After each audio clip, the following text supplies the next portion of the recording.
It is my opinion that you do not really understand the concept of banking. All the banks are broke. Bank Santander, Deutsche Bank, Royal Bank of Scotland, they are all broke. And why are they broke? It isn't an act of God. It isn't some sort of tsunami. They are broke because we have a system called fractional reserve banking, which means that banks can lend money that they don't actually have. It's a criminal scandal and it's been going on for too long. And most of the problem starts in politics and central banks, which are part of the same political system.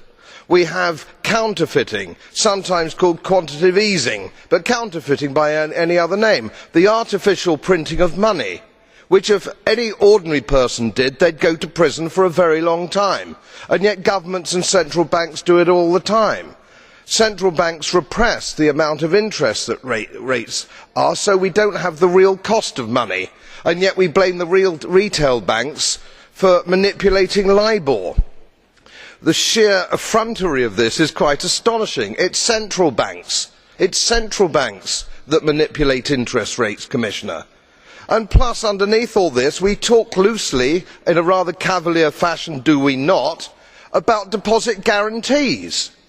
So when banks go broke through their own incompetence and chicanery, the taxpayer picks up the tab. It's theft from the taxpayer.